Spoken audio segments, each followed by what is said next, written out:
Hey everyone, it's your favorite host, Marcus Norman of Gentleman Style Podcast Show. Today we have a treat for you guys. We are going to dive deep into the minds of espionage and spies and the government and cybersecurity and cyber warfare. And I have the man, the myth, the legend himself to help us navigate these tricky waters. This man you won't want to miss. You won't want to stay 1 second of this episode because what he has to say is the absolute truth. This is what you need to tune into and what you need to hear because what he has is insight knowledge. Stay tuned, stay with us. Here we go.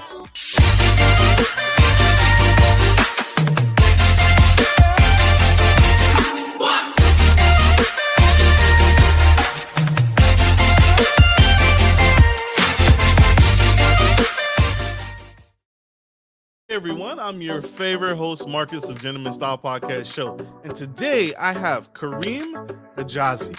This man, his entire career has been one serendipitous adventure to another.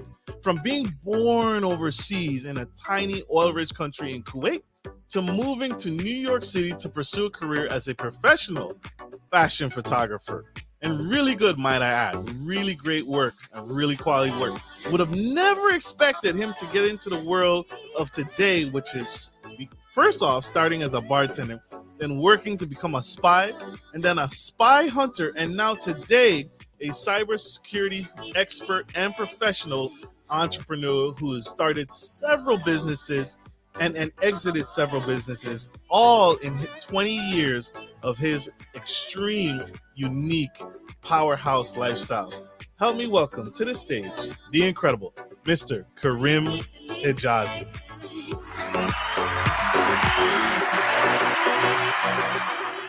Welcome to the Gentleman Style Podcast. How are you, sir?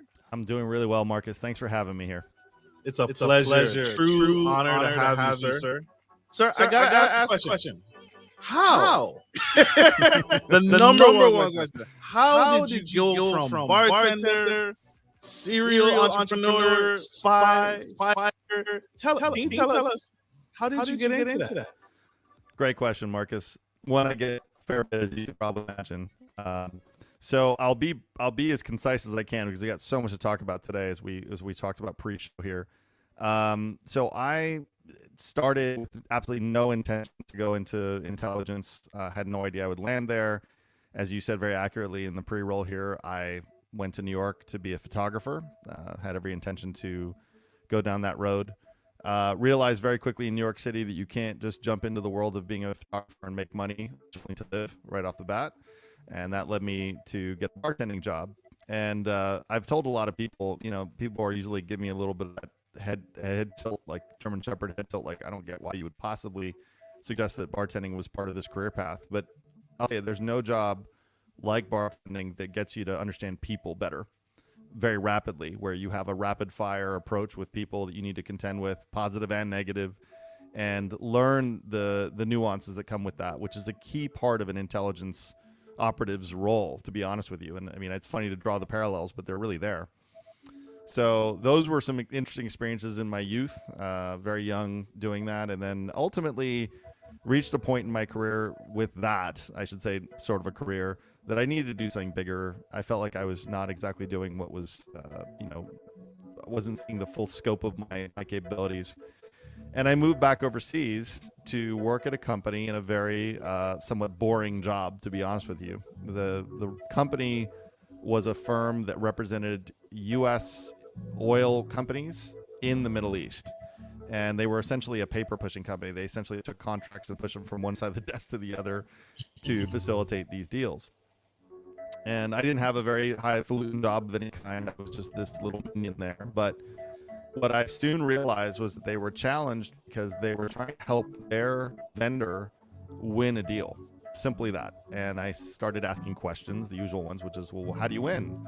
And what's stopping us from winning? And how can we essentially, I was very curious, very obnoxious in my questioning, to where they finally said, look, I mean, we're just going to have to hope, and we're going to have to just hope that the company that we represent knows what they're doing. And I thought, there's got to be a better way to do this, and there's got to be some lever or toggle that we can pull. And I realized very quickly that we were a company that represented a big oil company organization in the US, while the competitor was another company somewhere, in this case it was in Japan, that had an agent represent them in the Middle East as well. So I thought, if I can find some way to get some information from that agent, I'm essentially finding a weak point in the system to solicit information that would give us an advantage.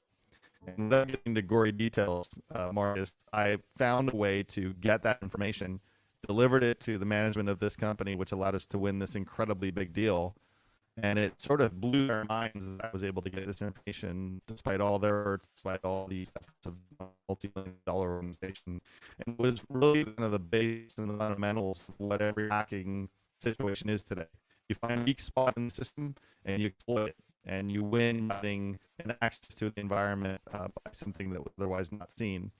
And that kicked off, ignited the flame for me, where I was enamored by that, and I took on 2 more clients after that. I think over the course of 3 to 4 months after that, I finally incorporated a company around it. I went to London and Dubai and other places like that.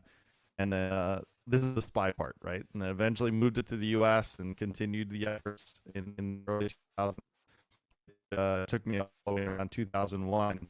And that's when I made that leap to the next phase of my career, which was the counter spy, as you put it, hunting them down, hunting my peers effectively on behalf of my customers or clients that were guys like me. So who better to hire than someone that could do it for them to tell them how it might happen with their competitive, organizations or their landscape that was out to get them.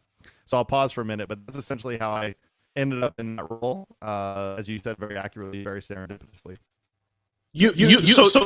So you were paid to spy and then hunt down your like you said your peers. Yes. How was that? Did you ever feel like your life was in danger? There were definitely some hair-raising moments in my career during then where I was probably interfering, let's call it that, with deals in the multiple millions of dollars, where quite frankly, you are disrupting something that has a lot of inertia behind it financially for someone. So if you're someone that is endangering their profits, you're a problem. And so Marcus, definitely 100%. There were a couple scenarios where it was well beyond something that would have resulted in me being fired. It was more like I was going to be hunted by a group that wanted me out of the way for some of these things. I actually share some of those stories.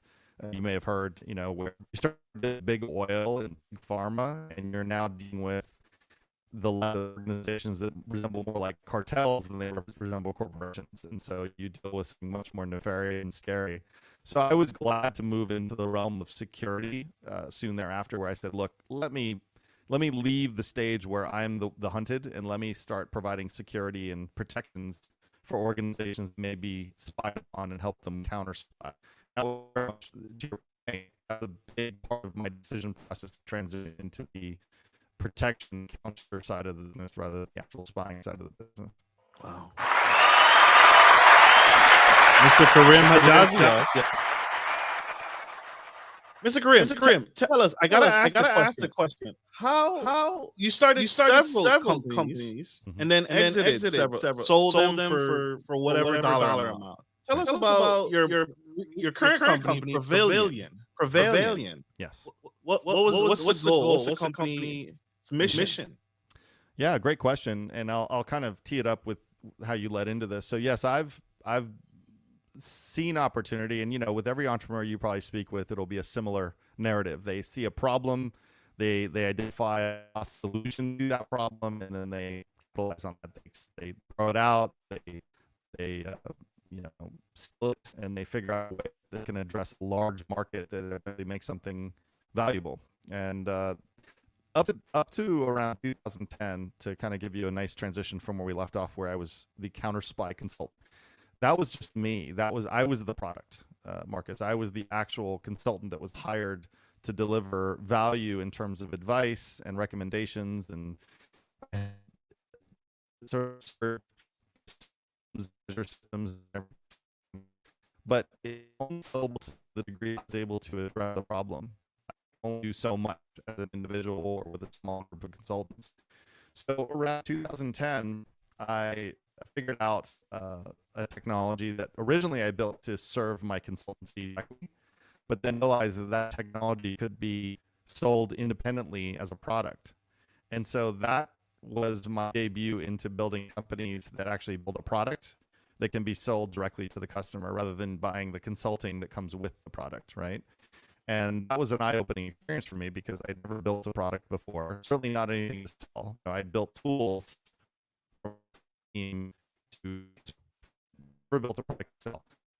It was hugely interesting, and I was wide-eyed, and this is around 2010. And unbelievably, from essentially napkin, conceiving the product to exit of the company, selling it was about a 2-year run, which is extremely fast for most companies. And the company that bought it was an extremely well-known cybersecurity company called Mandiant, which I've heard about in the news. That company, in turn, was acquired by a company called FireEye, and now, most recently, as of about 3 months ago, it was acquired by Google. Second largest acquisition Google's ever made in history. So no, not talking about small bucks here, pretty big. Prevailion is an evolution of that capability there. And I'll explain what we do. What I figured out, and it harkens back to your question about the spy world that I came from. One of the most key tenets of that world was you're only going to get so far by being defensive. You're only going to do so well building a castle and a moat around your crown jewels. What you need to be able to do is become formidable, persuade or they were being curtain. It's the old stuff way of looking at things, which is you become as dangerous as the adversary themselves, and they second guess themselves about attacking you. They'll go move on to easier low-hanging fruit, which is kind of the goal here. So what Prevailion does is we actually hack into the hackers' infrastructure that they set up. And in doing so, we get to see who they're victimizing. And then we're able to inform the victims that they've been attacked or they're in the process of being infiltrated by this adversary. So oddly enough, to your point, I've literally done the same thing almost my and it made it much more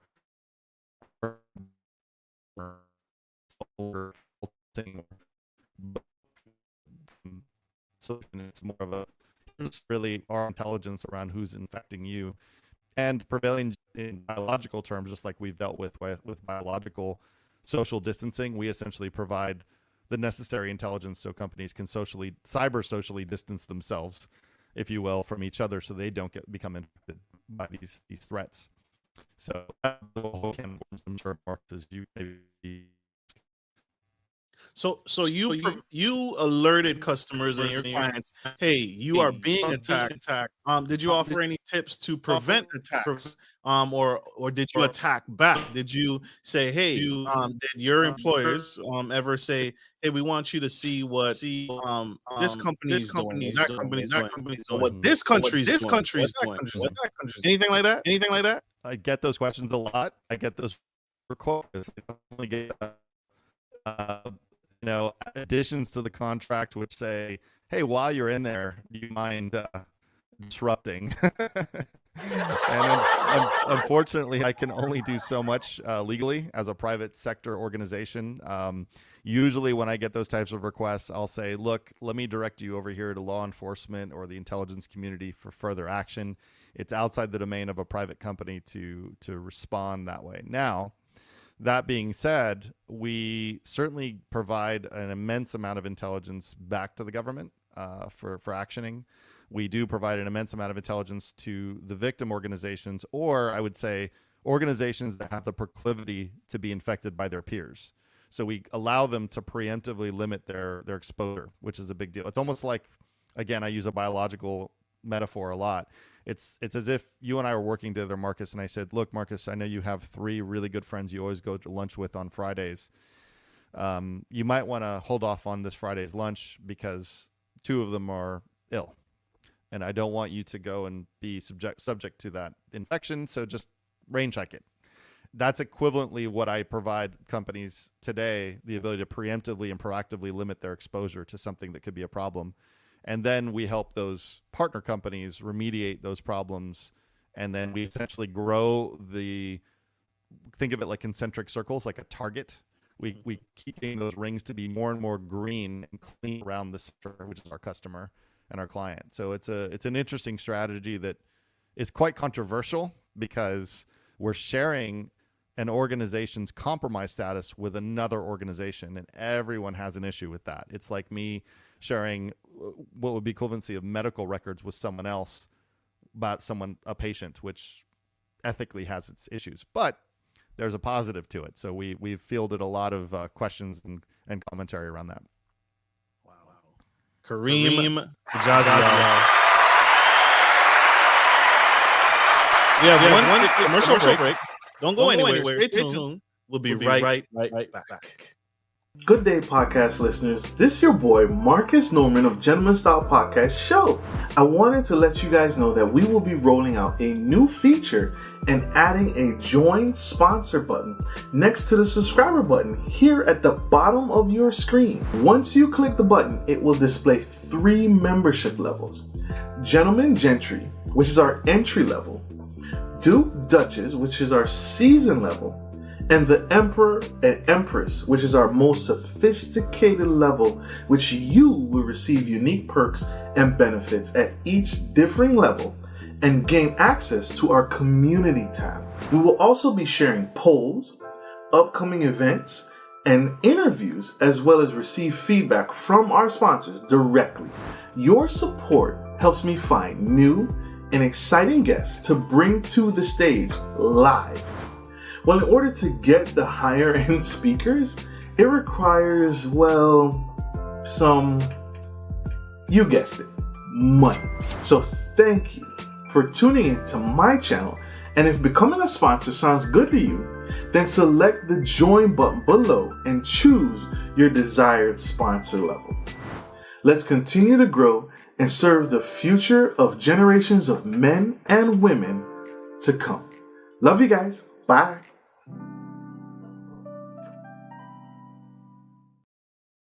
We are back to the Gentleman Style Podcast Show. We have Mr. Karim Hijazi, the man, the myth, legend himself. Here, spilling some tea, and spill all the tea, right? For safety, right? Because this is what he do. On spot, being a spy is 20 years of experience working for various organizations, government organizations, and how he made a career of it. If you missed it, go back, scroll back, and check him out. But tune in to what we're talking about today, because this man is incredible. Mr. Karim, we recently experienced some espionage with the Colonial Pipeline attack. What was that all about? Was that just some bad antivirus software, or what happened there? Yeah, I wish it was that, Marcus. Unfortunately, it was even worse. Everyone questioned about how these hackers could have gotten into a well-defended organization like a pipeline organization, and it's a fair question. Unbelievably, the real story is that the access to that environment was due to the fact that some employee had their credentials stolen at some point in the past. No one really knows when that happened. And those credentials were brokered on what you've probably heard of, which is the dark or deep web. You hear that a lot. And this threat actor bought those credentials from someone or accrued them somehow and used them to get in. They literally rode what's called the VPN that the employee was given by the company to access the corporate environment from. It was meant to be a legitimate security product. That hacker used that legitimate security product to get in and then loiter around within the organization and eventually ransomware them. And ransomware, just for listeners, very, very quickly, is what it sounds like. It is literally encrypting or extorting or both the organization for money. And when I say encrypting, what they're doing is they're taking the data or they're taking systems and they're making them inoperable by encrypting them. And then they're asking for money in return for the key to unlock it all. Or they're asking for money to say, give me the money unless you want me to share all this, reputation harming data I have on you, or whatever the case may be, or both. And so that's what happened. And they put them in a hobbled state because they hit their billing systems to where the organization couldn't bill effectively or properly. There's no question that the threat actor could have probably laterally moved throughout the organization and done more damage. They just chose to pursue this particular section of the organization and keep the company on its knees. And unfortunately, Marcus, it's one of these problems where an antivirus or just a security product that's deployed is not sophisticated enough today compared to the sophistication of the threat actor to stop it, because the threat actor in this case looked like an employee doing something legitimate, which no security product in the world can stop. It's if you go to a CFO of a company and you say, hey, the security product might slow your business down, but it'll keep you secure, it never gets in the door. It'll get thrown out, because if it hobbles business, then it's counterproductive to profiteering, which is the whole goal of these businesses. So they'll take the risk to get a situation like this to happen in lieu of losing productivity, possibly with a security product that's overzealous. So I'll pause there, but hopefully that gives you some context. That gives great context. That gives great insight because it means that it's almost like we're moving fast. We're moving at a that's like just not productive, right? If it slows down production, we don't want it. Right. Even unfortunately, at the risk of our clients. That's exactly right. And this is the age-old problem with something like cybersecurity, which even today, you'd think by now everyone would be embracing this in a big way. It's prolific enough of a problem. The mainstream has embraced, this issue as a real thing. The government has. There's been headline upon headline. There's executive orders about this. The problem is that human nature, Marcus, and it's interesting because your podcast is about this kind of thing. It's not just a business concern. It's a human nature issue. Most people feel like this is too far from home. It's something that they simply can't assume will affect them in any way. They assume that this is the kind of thing that only would affect someone like me who's in the industry. I might be targeted personally, or my family may be targeted personally. Not so. Threat actors have found that cyber is the new bank robbery of this generation or this century. It's almost what they perceive to be a victimless crime, because no one gets shot, no one gets hurt viscerally, physically. But the ramifications of these attacks are far-reaching, and they economically damage the organizations and the whole ecosystems of these companies substantially, where there are job losses, there are huge amounts of intellectual property theft and everything else. So people just still haven't quite embraced this as a reality. It hasn't become enough of a business issue. It's still a little bit on the fringes. Boards of these big companies don't understand it enough to make a really good decision in many cases. So to your point, Marcus, you're right. It's almost a dichotomy. We're moving too fast in some cases, and then absolutely too slow in others. Yeah. Even at the risk of our own customers. Yeah. Wow. This is huge. This is huge. I want to transition. Your podcast, the Introverted Iconoclast. Iconoclast. Yep. Iconoclast. Mm-hmm. Incredible podcast. You touched on something that has been brought up numerous times in the political arena. The universal basic income. Yep. I want to talk about that because some people, they're both on both sides of the fence. Some people think that's a great thing. I need it. I need that income. And then some people think it'll actually hurt the economy in the United States. Right. Can you talk about what it is and the pros and cons and what you feel that is behind it? Because it's more. It's more than just money. There's technology behind this. Yes. Can you share that? Yes, happy to. So, and I'm not an economist, but I will tell you that because I look at the movement of money and the nature of it as it starts to shift in evolution toward being purely electronic, it lives in my domain now. I have to look at it as an asset. 10 years ago, the assets were documents that could be harvested off a server. 5 years ago, it was other types of intellectual property out of universities like quantum technology and AI. Now it's just flat out money. And so honestly, it's interesting watching the transition of what they call digital transformation. And to your point, money is absolutely the next thing on the docket to move into explicitly a digital format.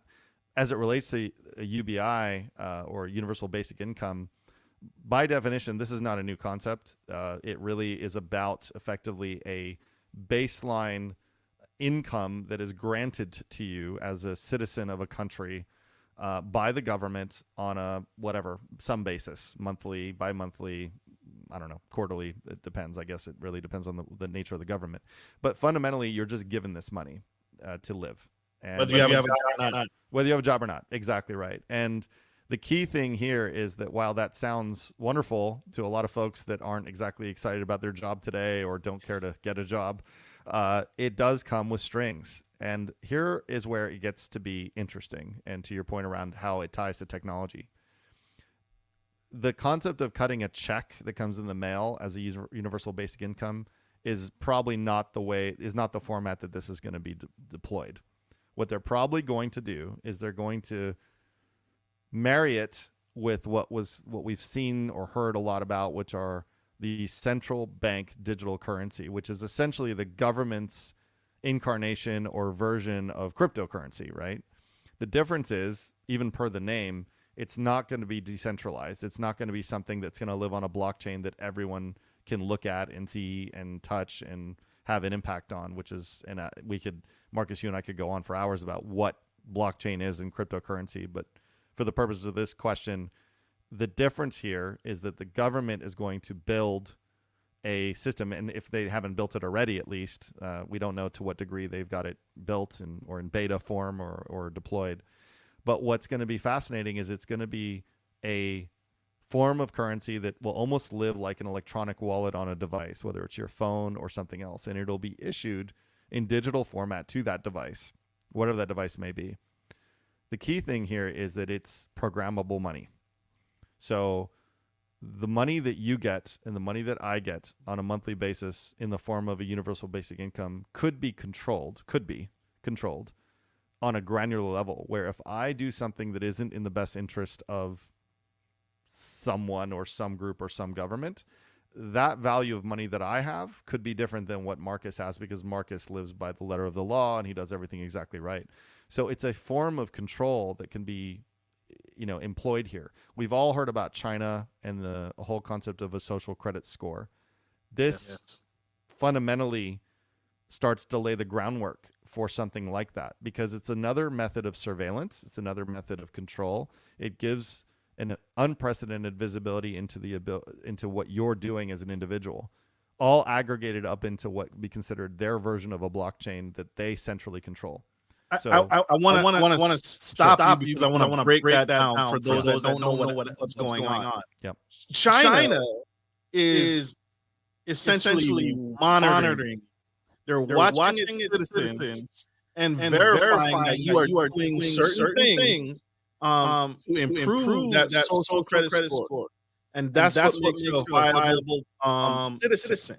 So if you're going to the gym, you're going to the grocery store, eating healthy, those things may add points to your social credit score.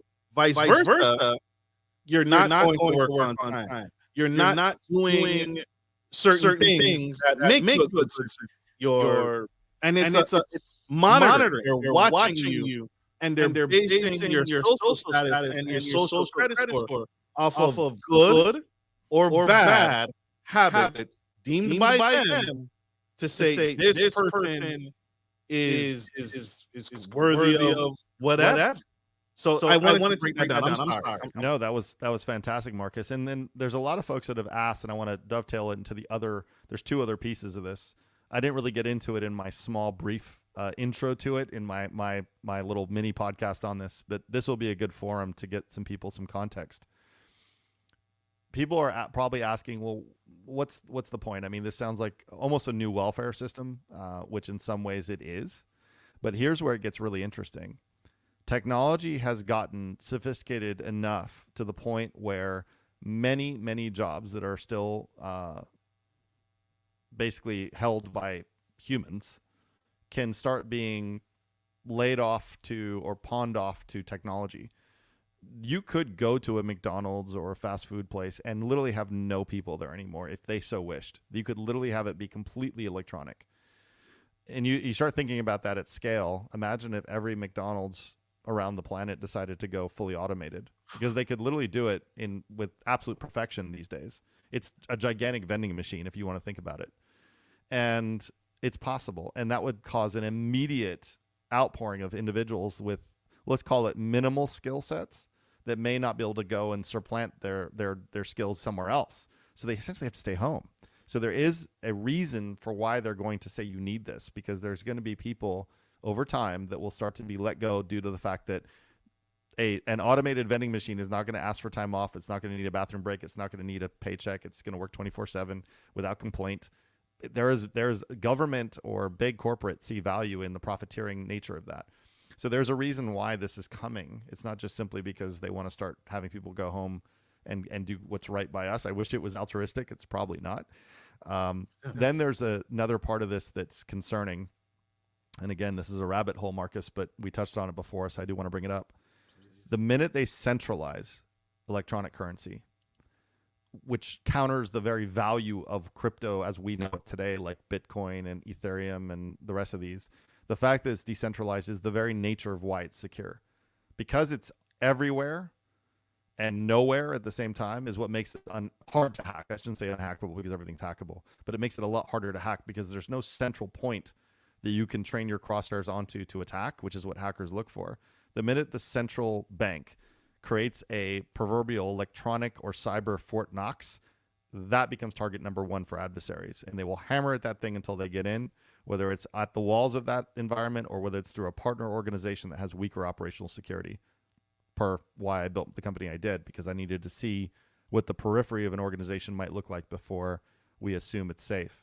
So there's a lot of pieces here that I think that I'm hoping, let's put it this way, the powers that be are soliciting the advice from various talents around to suggest ways to make this thing palatable and not just this utter mess that it might very well turn into.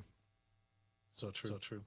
So true. So true. I wanted to ask baseline. Mm-hmm. Cryptocurrency at its core is a great thing. Where do you stand? Do you think it's still a viable product? Should we be investing our money? Or should it be something that's, because it's here to stay. Mm-hmm. It's not a rumor anymore. It's not just a fly-by-night thing. It's supplanted itself that this is here to stay. What are your thoughts on cryptocurrency and the future of cryptocurrency? That's a really good question, Mark. I think that fundamentally you're 100% right. I think it's here to stay. The challenge that's always been with it is the marketplace survivability of it. Because right now, as you've heard probably, Bitcoin has been considered a store of wealth rather than a transactional cryptocurrency, right? That's a difference. That's a big difference. Many people tend to forget that you can't necessarily go to the grocery store today, not many places at least, and use a Bitcoin to pay for your groceries. And frankly, this is where government has some incredibly scary leverage. If they so wished to impress upon businesses and retailers to say, you must only use the CBDC and not use any other cryptocurrency. And if you do, you're sort of embargoed, or dare I say, sanctioned. Heavy trigger word there. What are small businesses going to do? They're going to comply because they got to survive. And so, unfortunately, the way the government could conceivably hurt the existing cryptocurrency world is by making it an untenable form of transactional currency. You could still maintain it as a store of wealth, but I don't know that it could survive an onslaught by regulators to say it's illegal to use in a transactional fashion. And that's where the war is right now. Because sure, you can have subcultures that they have for years. I mean, this is why it came from this sort of ugly stigma around illicit trade with it from the early days, Bitcoin was known to be an illicit trade for drugs or contraband online. And then it finally found its way into the light a little bit and people started to embrace it. But there's still not a broad enough embracing of any one given cryptocurrency yet. What I do believe will stay, Marcus, is the smart contracts capability of the blockchain, like Ethereum. I think that will likely see its way into other things like deeds for houses, deeds for cars. And those are directly related to the whole NFT play. The non-fungible nature of a deed for a house is a really powerful thing, because now your deed for your house can't be stolen out from underneath you as easily, because there's a broad-based blockchain associated with that to suggest that you indeed own your house, you indeed own your car or a thing. And so I think there's value. So back to the underlying nature of crypto, the blockchain is here to stay. I'm just not sure how well all these variants or these alt currencies will fare in the long term. So far be it for me to say invest or not invest. It's a great question. I don't know. Right. I will say my stance is I didn't understand the transition. Mm-hmm. When we transit, because the dollar, if cryptocurrency was built to replace the dollar, mm-hmm. you don't go to the stock market and buy a dollar. Right? Like you said, the investment opportunity is in the blockchain. To me, cryptocurrency is the essential digital dollar. Mm-hmm. I won't go and buy a dollar, but I'll go buy. But I will buy an item or product or service with that dollar. So when I from what I understand, the reason why cryptocurrency is so valuable is because there's a finite number of cryptocurrency available. So that's what causes the price to be so high. Mm-hmm. Because unlike the US dollar, which can be printed and made more of, or limited and restricted, you right now we can't create more cryptocurrency. Absolutely right. You bring up a really good point. When in the 70s, when the gold standard was decoupled from the value of the dollar, that was the key change that made this tenable, because crypto, if you look at it on a fundamental level, is actually more of a valuable concept than a US dollar fundamentally, because there is a mathematical algorithm that, like you said, makes it a finite thing.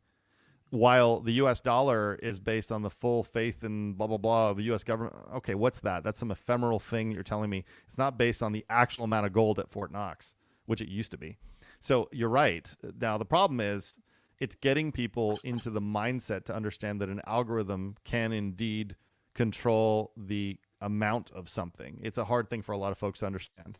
It's such an ephemeral, ethereal concept for many people. They're like, but how is it possible? Isn't it just a computer making this digit thing? And it's like, if you understand the nature of how cryptography works, there is a finite nature to it that is immutable. It's a very powerful thing, but you have to believe it. So it's back to something very interesting, which is faith. And that's a really bizarre concept when you start talking finance and all that, but it's inextricably tied to our fiat or crypto. Both. They're very, very based in faith. Very much so. Absolutely. I love this.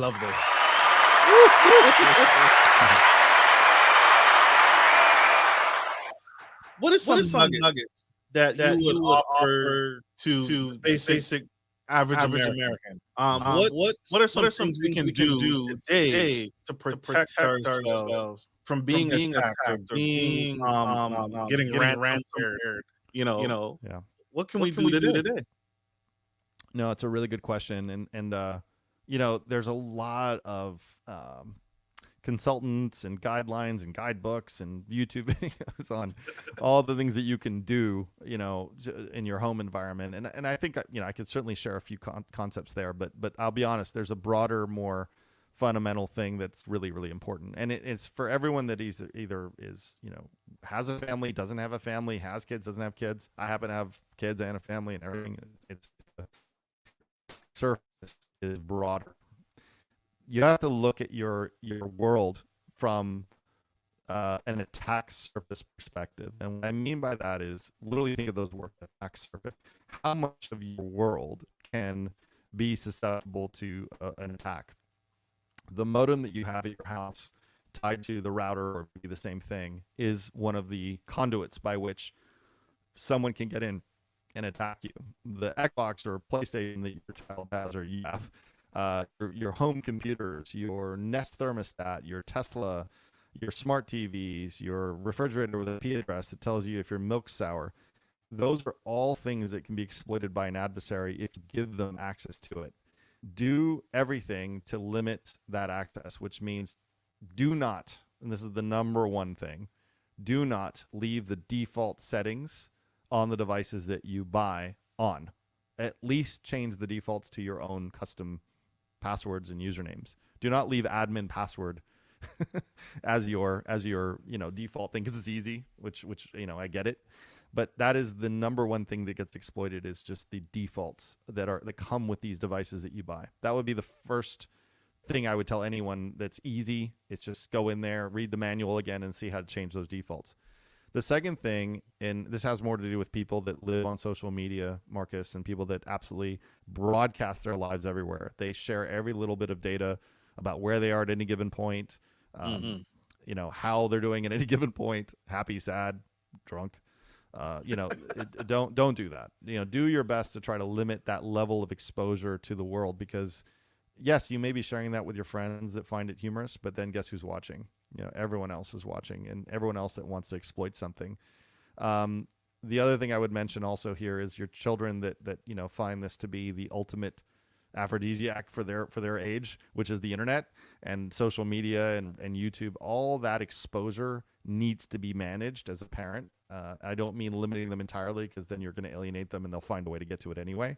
But it's proctoring and managing it and educating them on how to be really, really cognizant of what they're getting into. My daughter, who's 10, might as well be a super spy herself. She knows exactly what to look for when she's playing her online games. She's reported plenty of people that probably were stalkers and people that were trying to get in there and talk to children her age, and she's tuned into it rather than trying to hold her back from it all, which is impossible. I've taught her to know what to look for to then be a good steward of it. She's probably other from being hurt because she's reported them.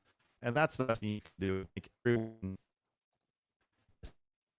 throw a lot of effort to make sure that the kids are educated rather than, because it's really hard to do, because if you don't get it at home and they're going to school, there's a smartphone there that they're going to get to. They're going to play with it whether you know it or not. So you get them. Love it. Love it. Love it. Love it.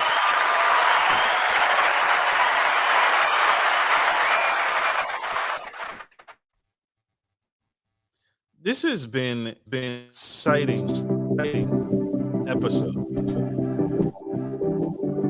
I'm truly honored to have you on the show, Mr. Karim. This has been phenomenal, huge, and I want to say thank you for taking time out of your busy to be here and give this insight. Sir, I want to say this. Don't ever quit. Don't ever give up. We need what you're doing. That's a set. I appreciate that very much, Marcus. I will never quit, man. It's deeply, deeply ingrained in me, and there's many, many more adventures ahead. And I think we're only seeing the beginning of some of this, so it's going to be a ride. But I think, if we're all keep our heads on straight and stay true to some good foundational core principles that I think you talk about a ton on this podcast, I think we're going to be all right. Yes, sir. How can my audience? How can we learn more? Sure. So, as you said very accurately, I do have a podcast. It's called The Introverted Iconoclast. You can find it on everywhere. You can even get to the website with theintrovertediconoclast.com. I'm on Twitter as Karim Hijazi. I am also on Instagram as Introverted Icon. I'm just getting onto Instagram more and more lately. I was a late adopter there.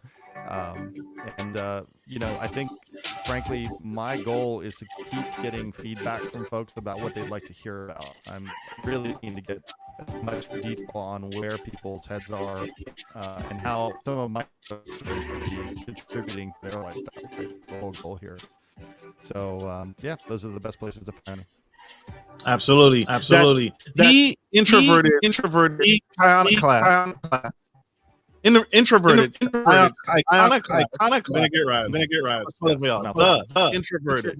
ICONOCLAST.com for my audio listeners. You guys check him out.